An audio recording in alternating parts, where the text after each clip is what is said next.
Hi, this is Amar Anzoor, and welcome to the Tech Destination Pakistan podcast.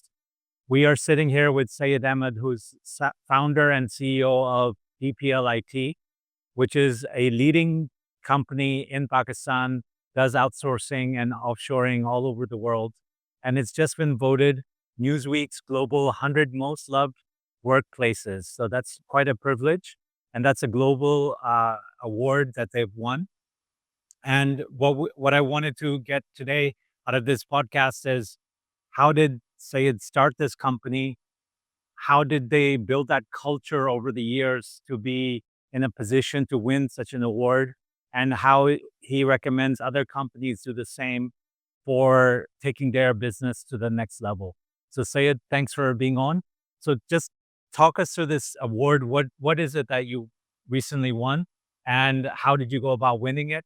And then tell us your story about how you started the company and what your vision is for the culture. Thanks for inviting me. So Newsweek is a global brand, and they run this competition every year, where they look at companies from around the world and they survey millions of employees, and they do interviews and look at the company culture, and then they rank the companies as which companies have the best company culture, which companies are values driven, which companies have a good purpose driven leadership. So we in DPL have always had a mission to become a thought leader in ethical, agile, and people centric practices in Asia. So, we since 2003, we have been working with customers in Silicon Valley. A lot of customers, startup customers, were started to work with us, and we helped them go from zero to exit.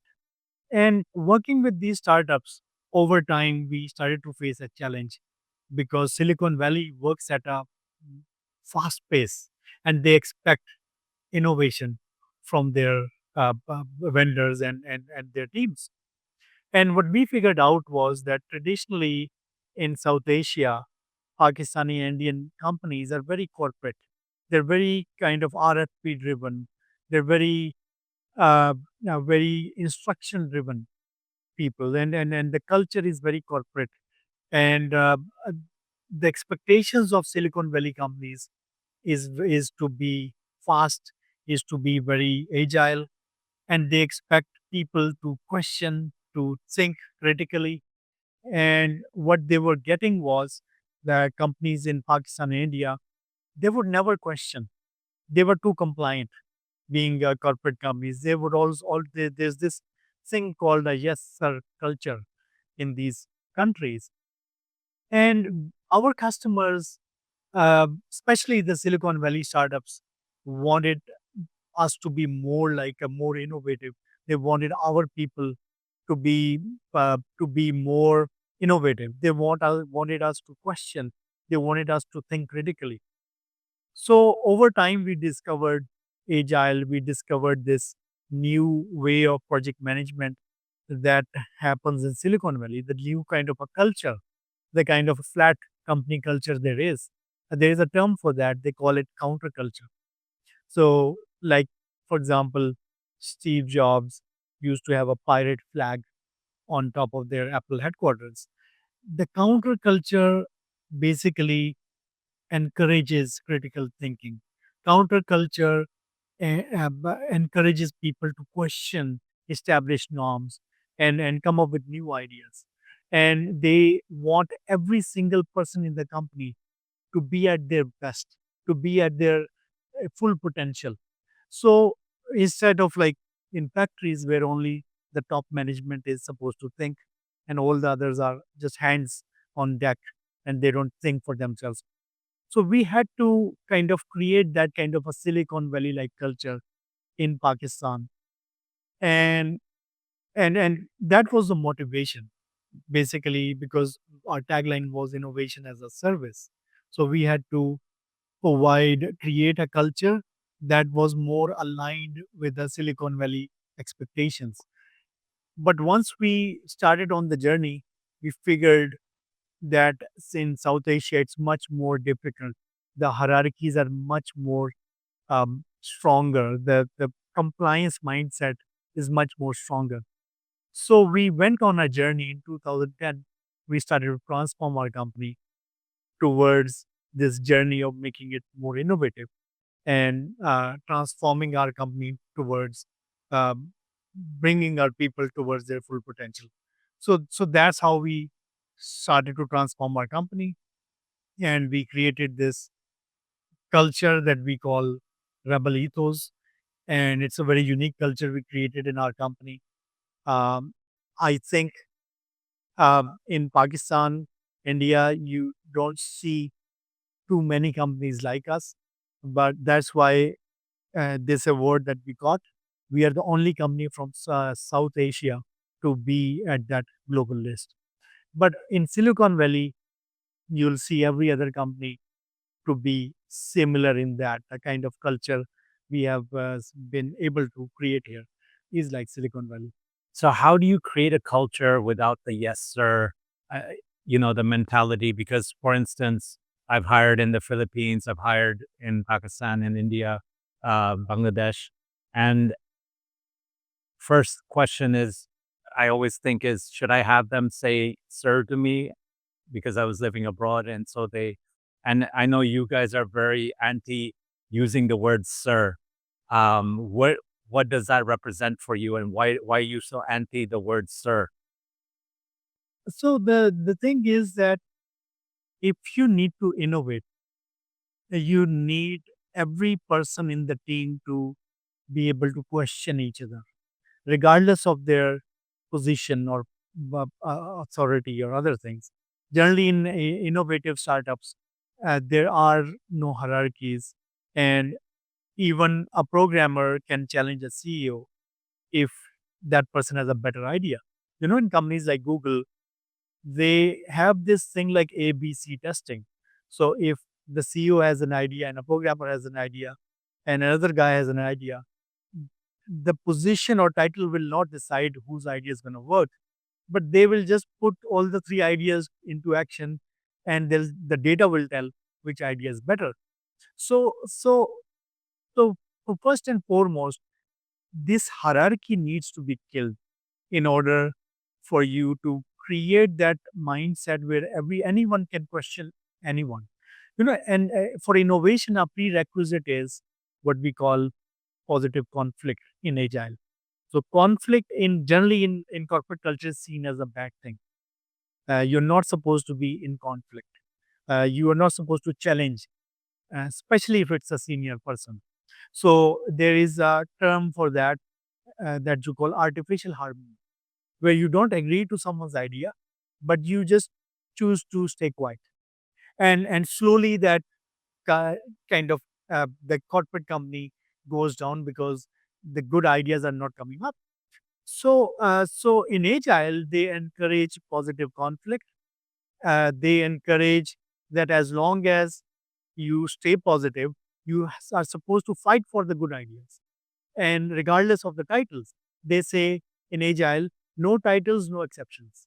So this, if you have to create the problem with the Desi societies is in India and Pakistan, South Asian societies, is that it's very hierarchical. We don't have that kind of even our families are kind of hierarchical, and decisions are made from the top.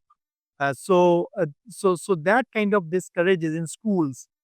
Kids are supposed to not question the teacher, just just just comply whatever teacher has told them. So all their life they have been discouraged from thinking, questioning, and they're just supposed to follow. The sir word and for reinforces that notion.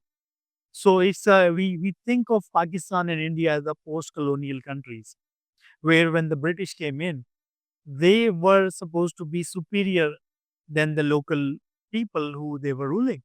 So this kind of created this hierarchy where if you are superior and then you are a sir, and all that matters is what does the sir think, and sir's ideas are important, and others are supposed to follow that.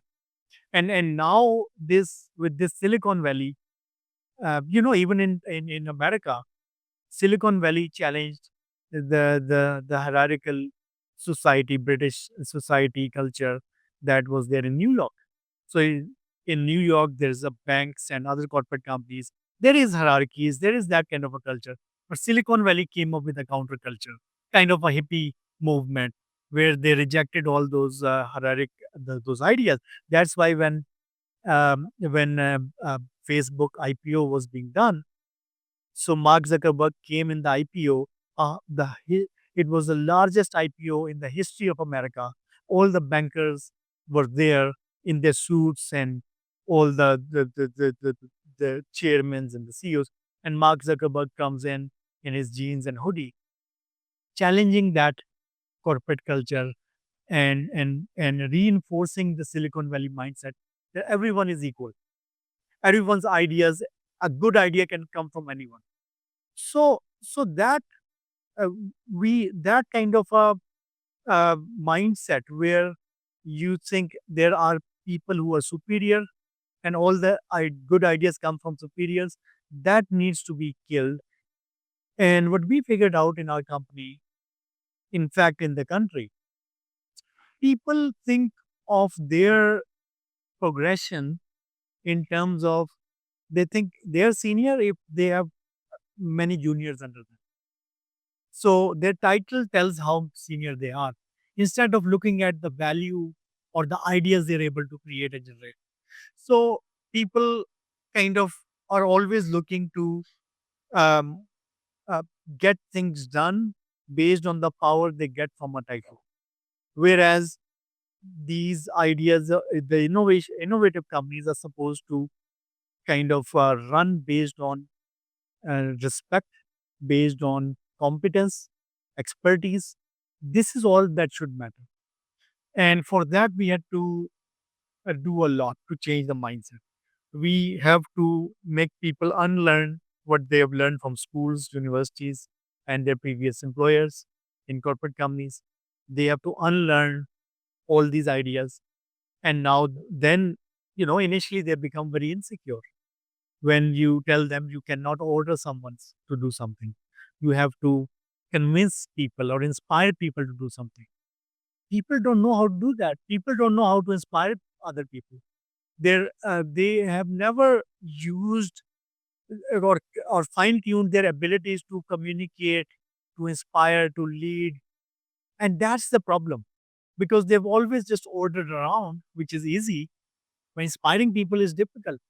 So I think that's why what really kind of was difficult, and we took like 10 years transforming our culture. And over time, we have done a lot of innovations in terms of social engineering, in terms of a lot of cultural interventions we needed to do. And I think now we are at a place where we are seen as the thought leaders in Pakistan when it comes to agile practices, when it comes to these Silicon Valley kind of a flat culture. And now we have started to help other companies adopt this, because one company is not enough. We need a movement, like there was a movement in Silicon Valley, like the role hippie movement played in creation of Silicon Valley. We need our own hippie movement, um, kind of a thing, a counterculture movement in Pakistan, where we can move forward from corporate culture towards a more innovative culture. And how long does it take to get someone to learn and unlearn what they've been going through? Because I think the education system is broken line, is used everywhere in the world. You go to the UK, you go to the US, everyone uses it. You go in Pakistan, they'll use it. So how long does it take for a new person to come in? For instance, I went through one of your trainings on Myers Briggs. You're teaching on personality types. You teach all new joiners. How do you do it, and how long does it take for you to train someone? So that's an interesting question, because first of all, we have to realize that It's much more difficult to do it here in countries like India and Pakistan compared to doing it in Sweden. Because in Sweden, the young kids are already quite empowered in a way that they're not told every step of the way what they're supposed to do. Even their prime minister is kind of very accessible, and their society by and large is very kind of person focused, and people are very independent. Over here, first of all, society creates a very kind of div- the society is very hierarchical, and individuals are never used to taking their own decisions. They are used to being told what to do. So that is the first step, which is very difficult to condition and fix. Uh, so what we have seen is that younger people are much more easily, in fact, this Gen Z loves this kind of a culture, and they are very quick to adopt this. But the older you get, it becomes difficult, more and more difficult for them to adopt, because they have sort of, as people get older, they're more set in their behaviors and all. So yeah, I love working with younger people, because they have that energy and they want to change and learn and they get excited. Second thing, I think, this is a difficult yet very important journey. If we are to innovate as a nation, we have to take our people through this. So there are things like, as you said, um, creating a people centric environment requires, first of all, for you to be good at people, not processes or tools. So there's a agile philosophy where it says, it prefers people and communication over processes and tools. Our corporate companies teach people to follow the process. They teach people to implement policies, and they kind of dehumanize the employees as resources which should be replaceable. So, if we are to move away from that process and policy environment to a people centric environment where individuals are free and empowered to take decisions, then they need a whole different set of um, abilities to survive and thrive in that environment. So now you need to be able to do teamwork. You need to be able to convince others of your ideas, so that you can work together as a team. And you need to be able to lead, inspire. For that, self awareness is something that I've seen very much missing.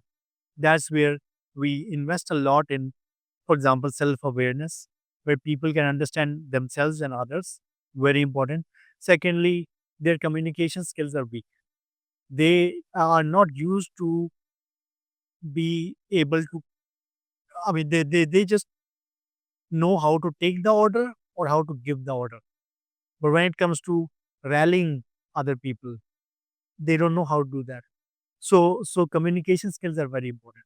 So for that, we started Toastmasters Club in our company and became one of the top corporate run Toastmaster clubs in Pakistan.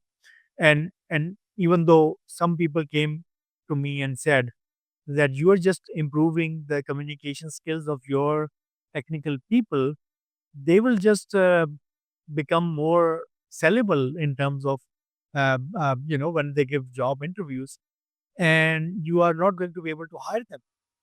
And but I believe that investing in these people will take your company to a level where you can compete in a global environment where innovation is going to win, where you are no longer just be able to survive on productivity alone. You need to innovate. And I have seen investing in people's communication skills, leadership skills, and all these areas, people, in fact, um, are more loyal to your company. They value and believe in your company much more. And I have seen, if your company is driven by values, if it's driven by a mission, and you invest in your people and you believe in your people, then you don't have to worry about them leaving your company, going somewhere else. Even if they go, they become your ambassadors. And even they stay, they become a vehicle for taking your company to the next level. Like we are right now competing with the top companies in America, in Sweden, with top Indian companies and doing innovation. Where we working for top startups in America, and I think we won't be able to do that level of innovative work unless we had this kind of a culture that uh, that kind of created such confident workforce who are always learning and growing. So I'm very blessed to have this kind of a to be able to create this kind of a environment where we all love to come every day and we all love to help each other grow. I think that will eventually take this company to its ultimate goal. That's amazing. And once again, congratulations on winning this award from Newsweek on being most loved workplace, one of the top 100 and the only one from South Asia. What are the final words of advice that you would give? Because I can see you're passionate about this counterculture. What are for people starting their companies or even have been running their companies for a few years? What are the words of wisdom you would give to take their companies to the next level? I think one of the most important thing is there needs to be a purpose behind what your company. People nowadays, I mean, they just don't want money. Is not the only thing that they want. Money is something that needs to be there, but they're after bigger purpose. They're after freedom to explore their potential. They want to do something meaningful, and unless you give them more than just projects and money, they're not going to stick around. They're not going to be able to create value for you. So I would say that a lot of our companies need to be clear about the purpose, what drives them, and the purpose needs to be bigger than just the money. I think once you become sincere about your purpose, and the second and most important thing is believing in people and their potential. I think the same people from South Asia, when they go to Silicon Valley, they are able to create billions of dollars worth of value. Why can't they do it here? It's just the culture. I think if we improve the company's culture, and if all of us combine, create a different kind of culture, we can create our own little Silicon Valley right here in Pakistan. That's, I mean, one thing you notice when you go to Silicon Valley is how many people from South Asia are there and creating so much value. And as you said, becoming unicorns. And everyone in the world wants to be the next Silicon Valley, but uh, it's actually going to be happening in the next few months and years ahead.